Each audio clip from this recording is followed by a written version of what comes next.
Hello friends, I welcome you all to my YouTube channel CA Rahul Agarwal classes. Friends, हम लोगों ने financial statement का topic complete कर लिया था।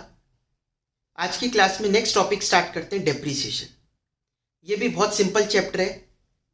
शायद आप लोगों ने क्लास 11th में इसको पढ़ा ही होगा, लेकिन अगर नहीं भी पढ़ा तो कोई बात नहीं, मतलब नहीं भी याद तो कोई बात नहीं, हम लोग जीरो से ही स्टार्ट करेंगे इस चैप्टर को। ठीक है, तो विदाउट वेस्टिंग टाइम चलते हैं चैप्टर पे। बस आप चैनल को लाइक, सब्सक्राइब, शेयर जरूर कर दीजिएगा। देखिए, डेप्रीसिएशन होता क्या है। अगर हम institute of chartered accountants of India के अकाउंटिंग स्टैंडर्ड्स में जाएं तो अकाउंटिंग स्टैंडर्ड 6 जो है वो डेप्रीसिएशन के ऊपर है। अकाउंटिंग स्टैंडर्ड 6 किसका है? डेप्रीसिएशन का। उनके हिसाब से डेप्रीसिएशन का क्या मतलब होता है वो पहले रीड करते हैं। Depreciation is a measure of the wearing out. मैंने यहां पर इसलिए लिख दिया जिससे कि वीडियो ज्यादा लंबी ना हो। Depreciation is a measure of the wearing out, consumption और other loss of value of a depreciable asset arising from the use, effluxion of time, obsolescence through technology and market changes. मतलब depreciation का मतलब है एक asset की value loose होना। ठीक है, चाहे वियरिंग आउट हो, कंजम्पशन बोल लो, या फिर other loss of value of asset. किस वजह से? या तो यूज करने की वजह से, या टाइम बीतने की वजह से, या टेक्नोलॉजी। अगर इसके बाद कोई नई टेक्नोलॉजी आ गई, एडवांस टेक्नोलॉजी आ गई, तो हमारे पास जो पुरानी टेक्नोलॉजी की असेट रखी है ये तो ऑब्सोलीट हो गई। तो इन सब वजह से जो वैल्यू लूज होती है असेट की वो कहलाता है डेप्रीसिएशन। इसीलिए हम जनरल वे में बोलते भी है डेप्रीसिएशन मतलब fall in the value of asset. ठीक है, बट अगर आप इसको दूसरे तरीके से समझो तो डेप्रीसिएशन वैसे क्या है?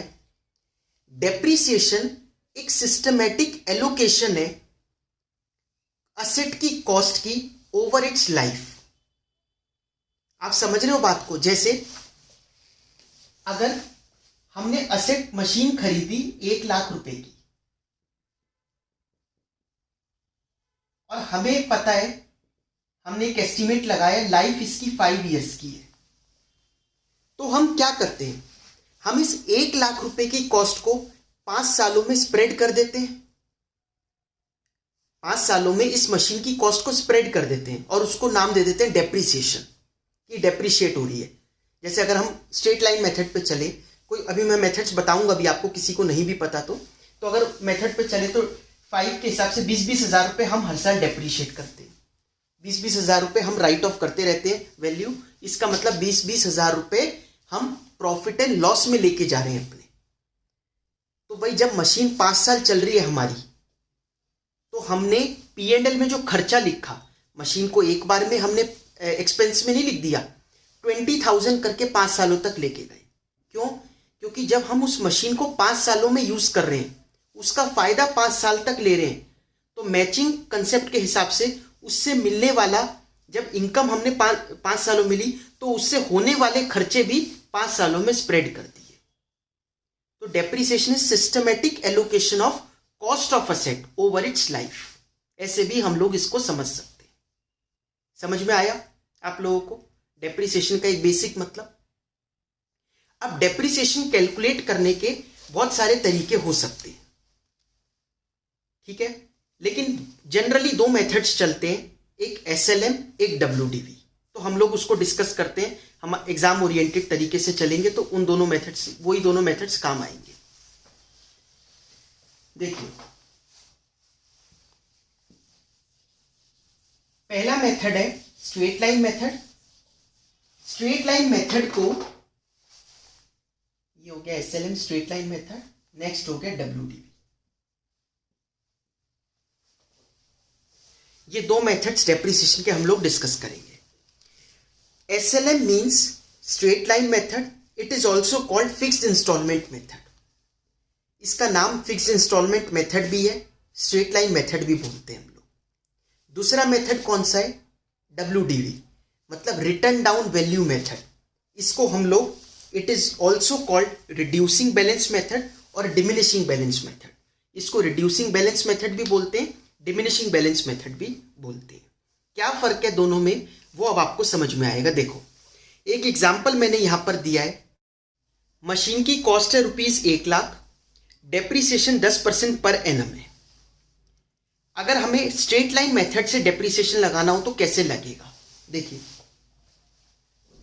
स्ट्रेट लाइन मेथड के हिसाब से मशीन की कॉस्ट हमने कितनी ली है, 1,00,000 रुपए, डेप्रीसिएशन है 10% पर एनम। तो पहले साल में कितना लगेगा, 1,00,000 का 10% 10,000 रुपए। हर साल 10-10 हजार रुपए डेप्रीशिएट होती रहेगी machine. Straight line method, straight line मतलब डेप्रीसिएशन बिल्कुल इक्वल लगाना है हर साल में, हर साल में डेप्रीसिएशन की वैल्यू सेम रहेगी। कैसे निकालते हैं, इस रेट पर हम पहुंचे कैसे, ये अभी मैं आपको बताऊंगा फॉर्मूला क्या होता है।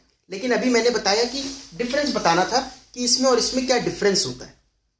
तो इसमें तो सेम लगता रहता है डेप्रीसिएशन, 10,000 10,000 10,000 ऐसे लगता रहेगा जब तक इसकी वैल्यू 0 नहीं हो जाती मशीन की। क्योंकि जैसे पहले साल में 10,000 लगा तो 1,00,000 माइनस 10,000 कितनी रह गई, 90। फिर 10 लगा, फिर 80 रह गई, फिर 10 लगा 70। ऐसे जब तक 0 नहीं हो जाएगा तब तक लगाते रहेंगे, 10 साल तक लगेगा।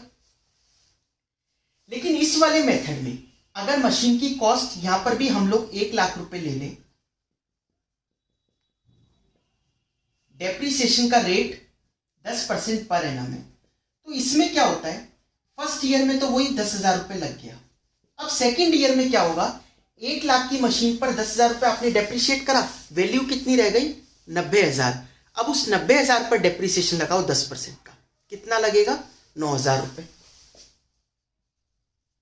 फिर 90,000 में आपको समझ में आया ना, 10,000 डेप्रीसिएशन लगाने के बाद असेट की वैल्यू कितनी रह गई हमारी बुक्स में, 90,000। अब 90,000 में फिर 9,000 रुपए डेप्रीशिएट किया, वैल्यू कितनी रह गई मशीन की, 81,000। थर्ड ईयर में 10% लगाएंगे 81,000 का, 81 तो ये 72,900 आया समझ में। इसका मतलब WDV, देखो नाम ही है रिटर्न डाउन वैल्यू, जो राइट डाउन करके नई वैल्यू आ रही है उस पर डेप्रीसिएशन लगता है।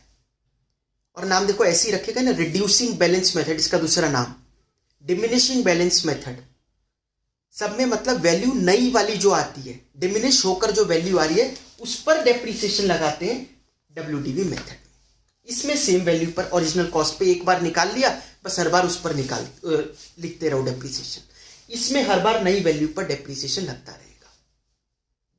आया समझ में। हो सकता है आपको ये डाउट हो, इसमें ऐसा क्यों करते हैं, ये डेप्रीसिएशन कम क्यों करते हैं। जैसे कई बार ये डाउट आता है कि मशीन जो होती है, असेट जो होती है हमारी, वो तो आगे के साल में ज्यादा डेप्रीशिएट होनी चाहिए, क्योंकि आगे के सालों में वो मशीन ज्यादा चल चुकी होगी तो वो ज्यादा डेप्रीशिएट होगी, उसकी वैल्यू ज्यादा गिरावट आएगी वैल्यू में। देखिए ऐसा नहीं है, हमने क्या किया, स्टार्टिंग में सबसे ज्यादा डेप्रीसिएशन लगाया, फिर कम, फिर उससे कम, फिर कम करते गए। आपको पता है ये इसके साथ साथ मशीन की क्या होती है, रिपेयर वगैरह होती है, उसको AMC बोलते हैं जनरली, एनुअल मेंटेनेंस कॉन्ट्रैक्ट करवा लेते हैं लोग, AMC ले लेते हैं, तो रिपेयर वगैरह होता रहेगा। अब जैसे जैसे साल दर साल बीतेंगे तो रिपेयर मेंटेनेंस की जो कॉस्ट है, उसकी मेंटेनेंस वर्ड ज्यादा बेटर है, मेंटेनेंस कॉस्ट है वो बढ़ती जाएगी। स्टार्टिंग में मेंटेनेंस उतनी नहीं मांगेगी मशीन, बाद में जब आप बहुत चला चुके होंगे तो मेंटेनेंस कॉस्ट बढ़ती जाएगी। तो मेंटेनेंस बढ़ती जाएगी और यहां पर हमने डेप्रीसिएशन कम कर दिया, जिससे कि टोटल मिला के जो एलोकेशन हो P&L में वो लगभग सेम आए हर साल।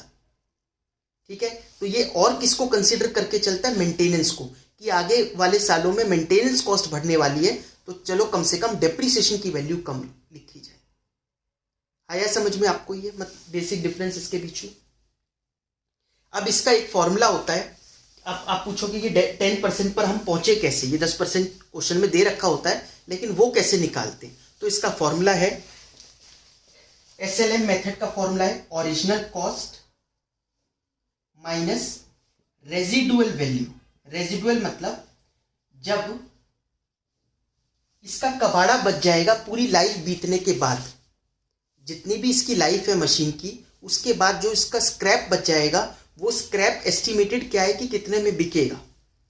ठीक है, हम जनरली हम तो अखबार का भी बेच देते हैं, स्क्रैप कर देते हैं। तो ये तो इतनी बड़ी मशीन है, इतनी बड़ी एसेट का तो स्क्रैप भी अच्छा खासा मिल सकता है। तो original cost minus residual value divided by life. भाई जैसे ये बात हुई ना कि अगर 1,20,000 रुपये की हमने खरीदी ही है, लेकिन हमें लगता है 20,000 रुपये हमें मिल जाएंगे बाद में, 5 साल बाद। ये लाइफ कौन डिसाइड करता है? ये अकाउंटेंट थोड़ी ना डिसाइड करेगा। इसके लिए तो एक्सपर्ट होगा, कोई इंजीनियर होगा जो उस मशीन की नॉलेज रखता होगा, वही बता सकता है कि ये मशीन की ये लाइफ है जनरली। तो ये एक्सपर्ट्स का काम है लाइफ बताने का। तो 1,20 माइनस 20,000, भाई 1,20 हमने इन्वेस्ट जरूर करें, 20,000 तो हमें वापस मिल जाएंगे। तो 1,00,000 डिवाइडेड बाय 5, ये 20,000 रुपये का डेप्रीसिएशन, 1,00,000 डिवाइडेड बाय 5, 20,000 का डेप्रीसिएशन हर साल लगना चाहिए। फिर रेट कैसे आया? तो फिर रेट क्या है? ये डेप्रीसिएशन का अमाउंट आ गया। अब रेट निकालने के लिए डेप्रीसिएशन डिवाइडेड बाय जो कॉस्ट है इनटू 100 कर दो। Depreciation divided by original cost into 100, ये डेप्रीसिएशन का रेट आ जाएगा। ये लोग ऐसे ही निकालकर हमें डेप्रीसिएशन के रेट देते हैं क्वेश्चंस में। आया समझ में आप लोगों को ये पक्का? ठीक है। WDV मेथड, उसके लिए तो आपको फिर अगर निकालने को बोलेगा तो फिर टेबल वगैरह देनी पड़ेगी उसको, क्योंकि इसका फॉर्मूला है depreciation equal to 1 minus scrap divided by original cost raise to the power 1 upon life into 100। इसकी डेरिवेशन में जाने की जरूरत नहीं है, रेलेवेंट नहीं है। बस आप डेप्रीसिएशन का फॉर्मूला समझ लो क्या है। 1 माइनस स्क्रैप मतलब वही residual value upon original cost raise to the power 1 upon life, और ये पूरा ब्रैकेट है इनटू 100 डेप्रीसिएशन निकालने के लिए। आ गया समझ में? तो ये 2 तरीके होते हैं जो जनरली चलते हैं डेप्रीसिएशन कैलकुलेट करने के। ठीक है, तो आगे का भी अभी पढ़ लें ये। चलिए बाकी हम लोग फिर नेक्स्ट क्लास में करेंगे। Thank you so much.